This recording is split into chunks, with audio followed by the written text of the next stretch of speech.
Hi guys, welcome to the show Crushing Fear, Get Out of Your Comfort Zone to live a life full of adventure and success. Audrey Meyer here, and today I'm super stoked to introduce you to Amber Agberg. Hi Amber. Hello, thank you for having me. Yeah, thank you for being here. Super happy to have someone from Costa Rica, from another beautiful island here with us. So a little sunshine, so that's good. So hi guys again for following us. It's been very nice to have you again. It's been just such a great adventure in interviewing all the amazing speakers. So let me tell you a little bit more about Amber because she has a pretty interesting story. So she's an international yoga teacher, obviously living in Costa Rica now for 4 years. And that's your home right now, right? Yep. Awesome. So back in 2008, yoga came to Amber's life in a time of desperation and deep depression where she had no purpose or desire for life. So through the profound transformation that transpired and continues to evolve in her life, Amber's mission became clear. So now she continues to study yoga and learn more about herself so that she's able to better serve her students and give back to yoga what yoga has continuously and unconditionally giving her for the last 10 years. She knows that yoga is changing the world one practice, one human at a time. I find that beautiful. That's really nice. That's awesome. So Amber, what is your mission in your life?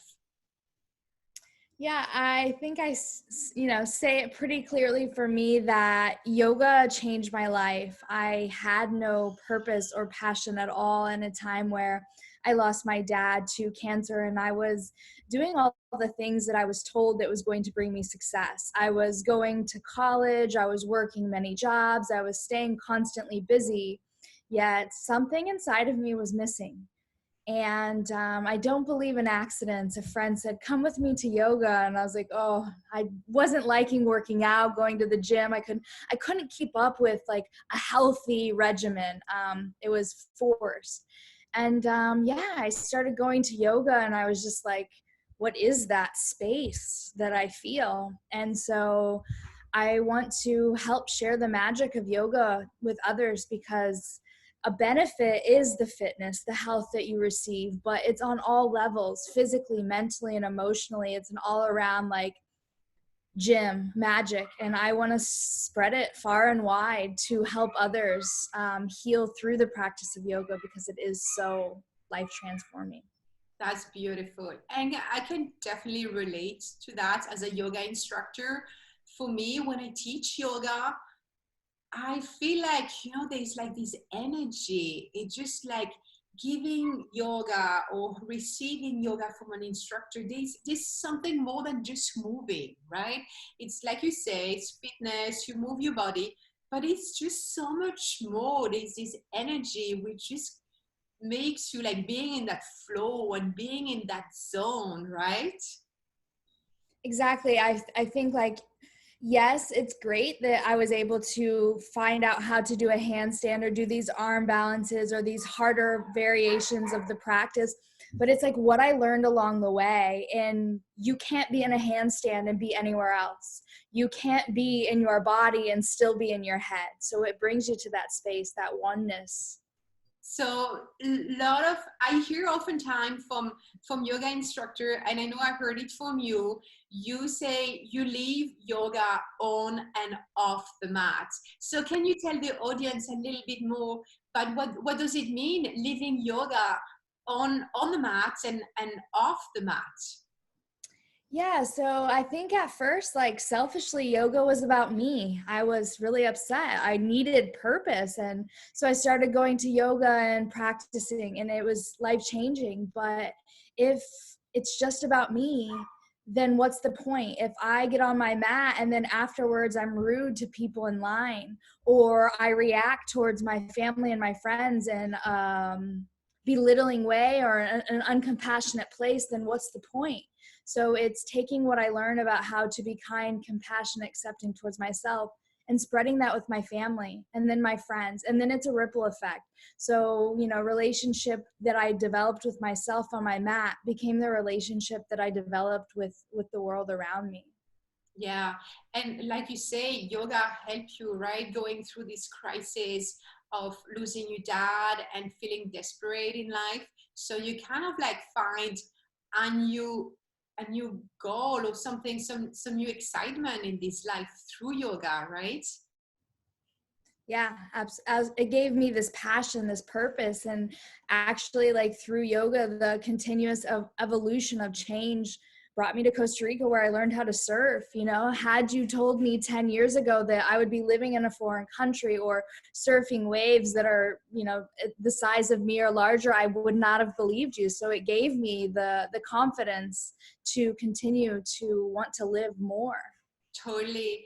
And well, the name of the show is called Crushing Fear, right? So how much fear you had about traveling to a foreign country, learning a new language. I don't know if you've spoken in Spanish before, but it's like it's yoga who kind of like gave you all these strength to move forward. Like you say, you learn surfing, you learn a new sport, you move to a new country, you learn a new language.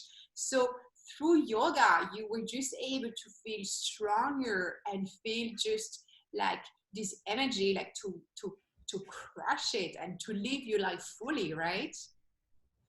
Yeah, absolutely. It was like, when I was packing all of my things to move to Costa Rica, it was like so much fear. I was like, what is going to happen? I mean, so much fear. I was crying, but I was still packing my bags. And I was using what I learned in my yoga practice. Just be with the feeling, be with this, because you can always go back home. You can always come back. But yoga has given me the ability to push and test what's possible by finding out what's not. And without yoga, I wouldn't have had the mental stability or strength to lean into fear, because as humans, we all have fear. Fear is natural, but it's how do we move? How do we lean into fear and know that fear is okay? It's finding what's possible through just leaning into that fear, leaning into that space of uncomfortability. And yoga gives you the strength to lean into. Awesome. Yeah. I love that. So how does developing a daily yoga practice allowed you? You kind of like explained us already a little bit, but how does by developing a daily practice helps you to create your life? Because some days you don't want to get on your mat. Some days your mind tells you like, no, I want to hit snooze, or no, I don't want to do anything, but you do it anyways. And after you're done, you're never like, oh man, why did I practice? I regret it.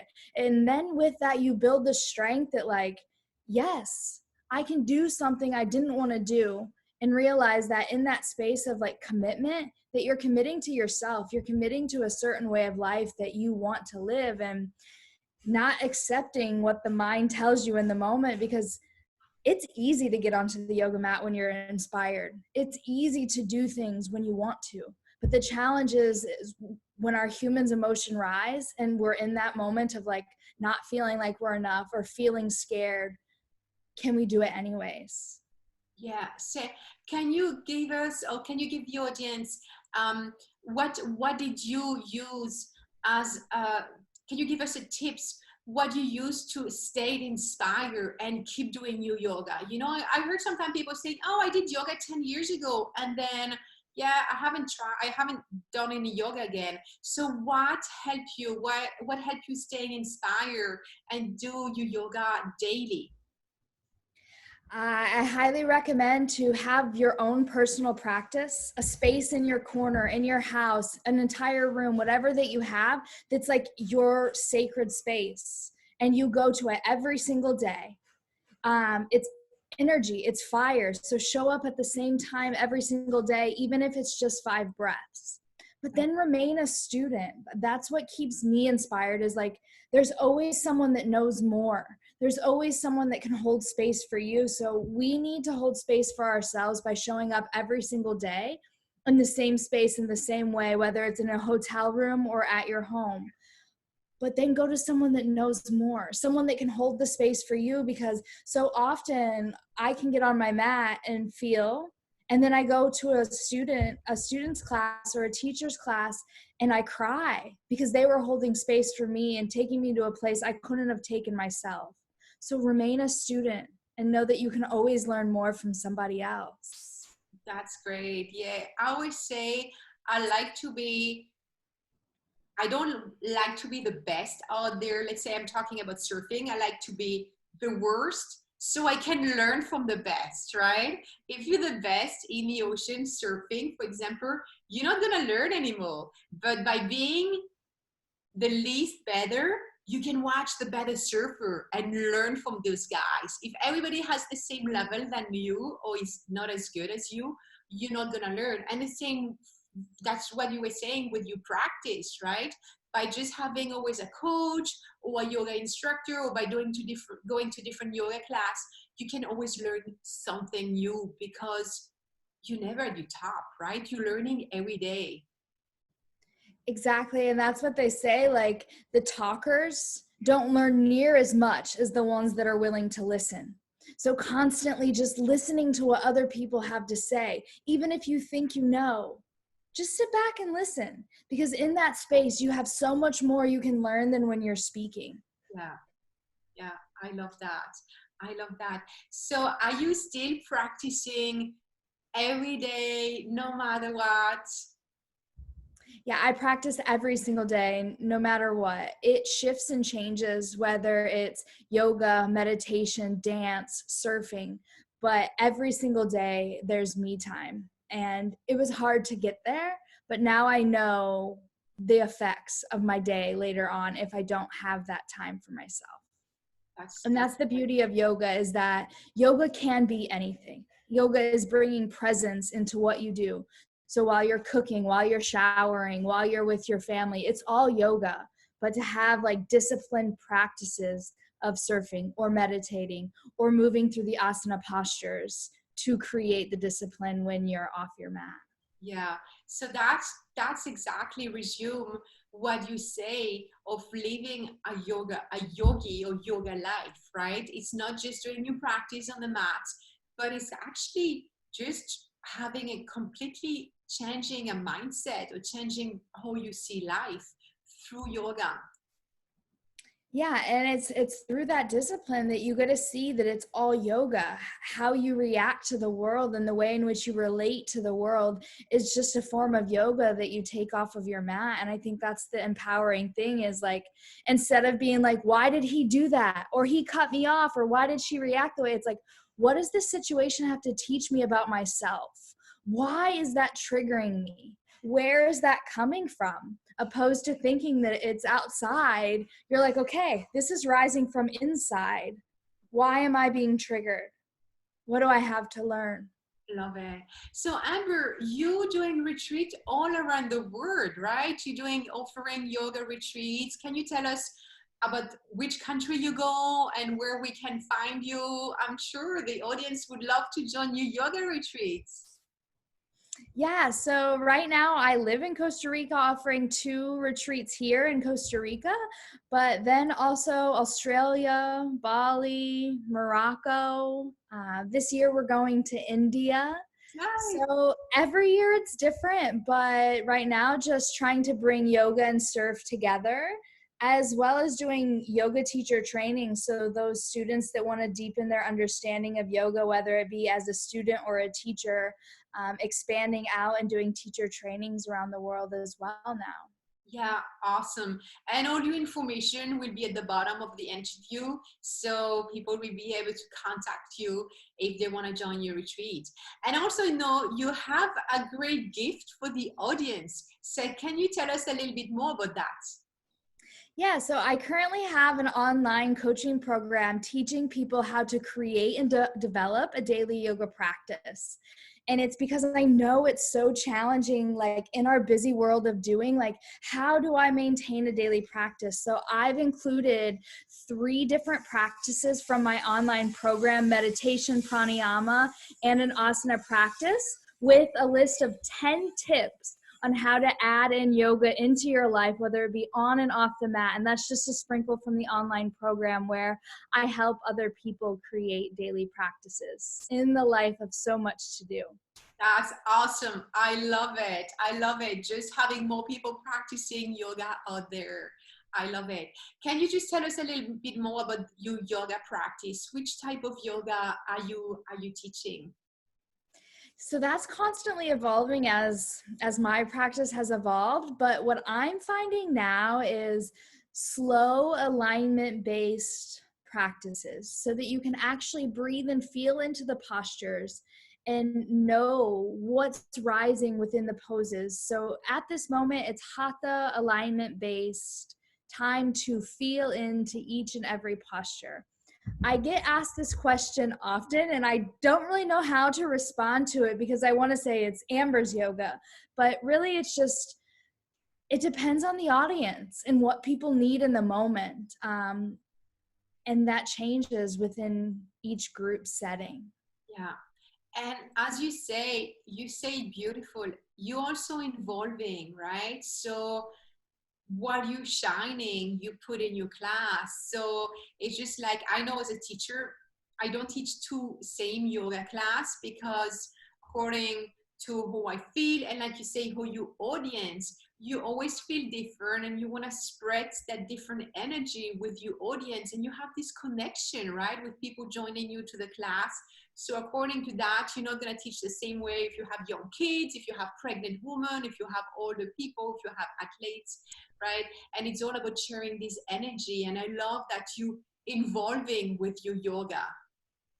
Yeah, I think that's the beauty of yoga, is like, people often tell me, like, I can't do yoga, I'm not flexible. And it's like, no, like, yoga is about being flexible in our minds and in our bodies, not being able to get into some certain pose, but it's being able to adapt in the situation, so that when life happens, we're adaptable. We're not so fixated on, like, this is the way it needs to be. So if we come into a class like, hey, I'm going to teach everyone handstands, but they have wrist injuries, we're not serving our students. So being able to adapt to serve our students is the most valuable gift a teacher can have, is the flexibility to adapt to who's in front of them. I love what you just say, that yoga is about being flexible in your mind. This is huge, because like you say, people say, oh, I don't come to yoga because I'm not flexible. Well, the only thing you need to have to be flexible is you mind. Come with an open mind and an open heart, and you're going to learn something, no matter what is your level, right? So I love that.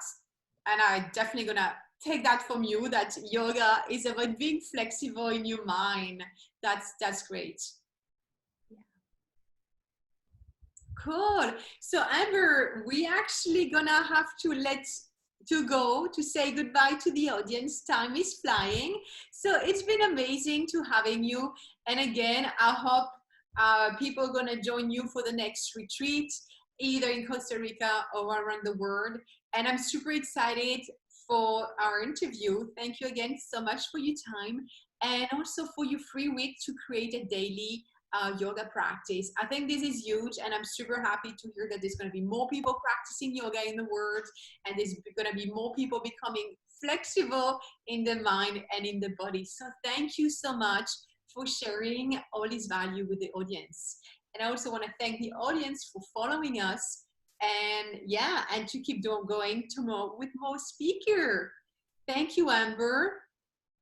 Yes, thank you so much. And I believe the more people practicing yoga, the world will be a happier place. So thank you for sharing the message to crush fear and to use yoga, surfing, and all the tools that we were giving here to continue to lean into those spaces that aren't so comfortable, to really see what's possible in leaning into those moments of fear, terror. Love it. Thank you so much. And thank you guys for following. I will see you tomorrow with another speaker. Thank you again, Amber. Thank you guys.